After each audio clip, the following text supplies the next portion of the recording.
kikosi kazi ni utaratibu wa taasisi ya umma kufanya ujenzi kwa kutumia wafanyakazi wake na mitambo yao wenyewe au kwa kushirikiana na taasisi nyingine za umma au binafsi. Kwa hiyo matumizi ya force account yameongezeka kwa matumizi ya force account yameongezeka kwa baadhi ya taasisi za umma, hususani halmashauri za serikali za mitaa, na njia hii inaonekana ina tija na matamko mengi yanaelekeza njia hiyo. Kukiwa na mikutano ya hadhara, sijui kunatakiwa kitu cha kujenga mashule, unasikia wakubwa zetu wanasema tumieni force account. Lakini msisitizo ni kwamba ili taasisi ya umma iweze kutumia force account lazima ijirudishe, ina wataalamu wa kutosha na wenye ujuzi na uwezo wa kusimamia utekelezaji wa miradi ya ujenzi chini yao. Ndio kitu kikubwa ambacho wanatakiwa wazingatie.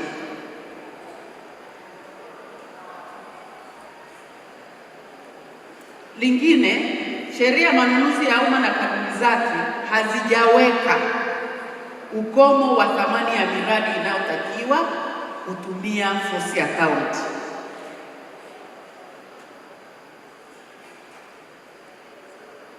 Sheria pia haijaweka aina ya miradi ya ujenzi ambayo force account inaweza kutumika. Kinachosisitizwa ni kuhakikisha kunakuwa na usimamizi mzuri wa karibu ili kazi ifanyike kwa viwango vinavyotakiwa.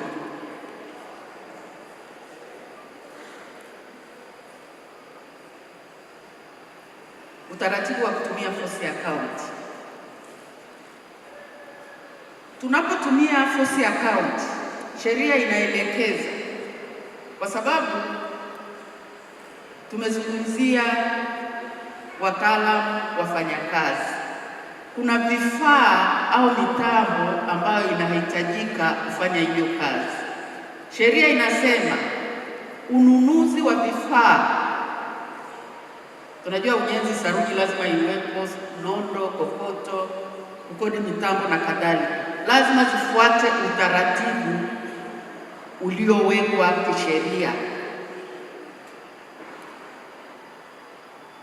Na pia kuna utaratibu, mzigo ukishaletwa lazima uhakikiwe kwamba mzigo ulioletwa uko kwenye viwango, uko kwenye quantity iliyotakiwa na kadhalika. Kwa hiyo kunatakiwa kuwe na timu ambayo tunasema ni inspection and acceptance committee, ambayo kila mzigo ukiletwa inatakiwa iandike report, imuadvise, yani impe afisa masuhuli comfort ya kuweza kwenda kulipa kama mzigo umeletwa kama unavyotakiwa. Kwa hiyo vifaa na nini vinatakiwa vifuate utaratibu. Na kwenye maboresho ya sheria kuna ununuzi wa vifaa. Kwa mfano hivi vifaa vya ujenzi vinatakiwa vinunuliwe kutoka kwa wale watengenezaji, wazalishaji au mawakala wao. Havitakiwi viende vikanunuliwe kwa wale middlemen. Ndio sheria inavyozungumza. Utunzaji wa kumbukumbu na malipo. Kumbukumbu ya vifaa vyote lazima iwe wazi, yaani vifaa vyote viandikwe kwenye kumbukumbu ya mapokezi ya taasisi na kumbukumbu za matumizi yawe wazi na kutunzwa ipasavyo. Pale ambapo wataalamu wa taasisi watapewa fedha taslimu kununua vifaa, ni lazima pia kumbukumbu zitunzwe na kuwekwa wazi pale zitakapohitajika. Malipo yote ni lazima yawe na stakabadhi ambazo zitaunganishwa na kumbukumbu za malipo yaliyofanyika, na stakabadhi ambazo sasa hivi kila mtu anajua ni zile za kielektroniki ambazo zimewekwa kwenye mfumo wa ulipaji kodi. Kwa hiyo maelezo ya sheria. Faida za kutumia force account. Gharama za uendeshaji na utekelezaji wa miradi huwa ndogo kwa vile baadhi ya gharama za uendeshaji zinalipwa na serikali. Maelekezo yametolewa kutumia njia hii hasa kwenye halmashauri zetu, na ujenzi wa majengo mengi ya halmashauri zikiwemo hospitali, mashule, maabara na kadhalika yamejengwa kwa utaratibu huu ambao wanasema umepunguza gharama sana. Bei za wakandarasi zinakuwa kubwa zaidi, kwani wanatakiwa wafanye kazi na wapate faida. Utaratibu mzuri wa kuweka kumbukumbu na mahesabu na kuweka kukaguliwa na vyombo husika, kwa sababu kama umetumia kwa taasisi ya umma lazima uje ukaguliwe, kwa sababu unatumia pesa za umma na unatakiwa uhakikishe unachokifanya unapata value for money. Kwa hiyo lazima kila kitu kiwekwe wazi, na pia kuna utaratibu uliowekwa wa kuwapata mafundi wenye uzoefu, wenye ujuzi na uzoefu wa kutosha. Kwa hiyo ni eneo ambalo linapigiwa kelele, lakini tumefuatilia, wanaitisha wale mafundi ambao wanajulikana pale kwenye eneo husika, wanaelezea kazi ambazo wamefanya na watu ambazo zimeonekana. Kwa hiyo wanapewa kazi, wanasimamiwa kwa karibu. Kikubwa ni kusimamiwa kwa karibu. Changamoto za kutumia force account. Sekta binafsi kukosa kazi zinazotolewa na taasisi za umma, hasa halmashauri kama ujenzi wa ofisi au majengo ya serikali. Yaani hilo liko straightforward. Taasisi wakandarasi wanakosa kazi. Wataalamu wachache kusimamia miradi mingi, na usimamizi dhaifu kwa baadhi ya miradi na kutofikia viwango vya ubora vilivyokusudiwa. Kwa sababu unapompa mkandarasi ile riski ya kufanya kazi kwa viwango, unakuta anayo mkandarasi. Lakini unapotumia force account, ina maana unatakiwa usimamie, yani riski yote inakuwa kwa taasisi husika. Kwa hiyo unatakiwa usimamie kwa karibu kuhakikisha viwango vilivyowekwa vinafikiwa.